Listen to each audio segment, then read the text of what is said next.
दोहावली का अगला प्रकरण है राम प्राप्ति में बाधक। बेस विशद बोलनी मधुर, मन कटु करम मलिन, तुलसी राम न पाइये, भय विषय जलमीन। तुलसीदास जी कहते हैं ऊपर का बेस साधुओं का सा हो और बोली भी मीठी हो, परंतु मन कठोर और कर्म भी मलिन हो। इस प्रकार विषय रूपी जल की मछली बने रहने से श्री राम जी की प्राप्ति नहीं होती। श्री राम जी तो सरल मन वाले को ही मिलते हैं, मतलब सफलता तो पा सकते हैं, भगवान नहीं पा सकते। भगवान को पाने के लिए निष्कपट बनना ही पड़ेगा। कुटिलता, क्रूरता, कुचाल से कुछ मिलने वाला नहीं है। मन करवा हो, कर्म में मलिनता हो, भले ही आप बाड़ी मीठी बोलिए, बेस भला आदमी का रखिए, बात बनेगी नहीं। अगले दोहे में गोस्वामी जी कहते हैं बचन बेस ते जो बनई, सो बिगड़ई परिणाम, तुलसी मन ते जो बनई, बनी बनाई राम। बहुत महत्वपूर्ण दोहा है। गोस्वामी जी कहते हैं दम्भ से भरे हुए बाहरी बेस और बचनों से भी जो काम बनता है वह दम्भ खुलने पर अंत में बिगड़ जाता है, परंतु जो काम सरल मन से बनता है वह तो श्री राम की कृपा से बना बनाया ही है। कहने का तात्पर्य है कि कपट जाल से चाहे जितना जंजाल रचे, एक दिन ऐसा आता है कि कपट जाल का भेद खुल जाता है और कपट जाल भी खुल जाता है। महत्वपूर्ण है भगवान की भक्ति और प्रार्थना। काल का जो अतिक्रमण कर भले कुछ देर के लिए सफल हो जाए, पर अंततः उसका परिणाम बहुत हानिकारक होता है, यानी अंत में कोई परिणाम सुखद नहीं होता।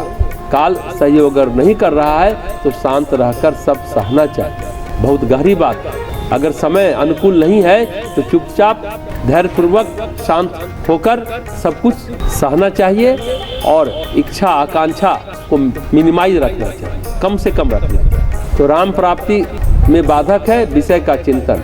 विषी है, जहरी है, शरीर को खोखला कर देता है विषय का चिंतन। कुटिल, कपट, कुचाल, कठोर मन और मल से भरा हुआ कर्म हो तो ये सब राम प्राप्ति में बाधक है। गोस्वामी जी कह रहे हैं कि वेश साधु का बनाया, कर्म साधु के नहीं है। साधुता का मतलब सरलता। तुलसीदास जी रामचरितमानस में साधु कौन का दो उदाहरण देते हैं, जामवंत और हनुमान जी। साधु थे पर वेश साधु का तो नहीं था। एक भालू, एक बंदर, पर साधु थे अंदर से। पर रावण साधु बनकर गया, कालनेमी साधु बनकर गया। इन लोगों का मन कठोर है, पर साधु के मन में दया संवेदना होनी चाहिए। पर वो तो सीता हरण के लिए गए, कालनेमी छल करने के लिए गया हनुमान जी से, राहु छल करने गया, देवताओं का वेश धारण कर बैठ गया अमृत पान के लिए। तो वेश बनाने से कुछ नहीं होगा। मन न रंगाए, रंगाए जोगी कपड़ा, दाढ़ी बढ़िले हो ये जोगी बकड़ा, ये कबीर कहते हैं। बस मन को साफ करे, मन को प्रभु के रंग में रंगने की बात करे तो बात बनेगी। आप कहेंगे संसार में ऐसे कैसे जिएंगे? अरे संसार के होकर जी लो तो भाई संसार के होकर ही रहोगे। अगर भगवान का होना है तो भगवान की तरह होना पड़ेगा। आप तय कर ले आप भगवान के होना चाहते हैं या संसार के।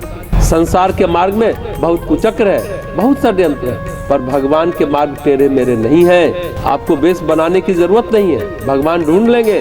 जैसे हनुमान जी को, जामवंत जी को ढूंढ लिया ना, सबरी तो बिना बेस की थी, प्रभु तो उसके दरवाजे चले गए ना। जब सरल हृदय हो तो बात बन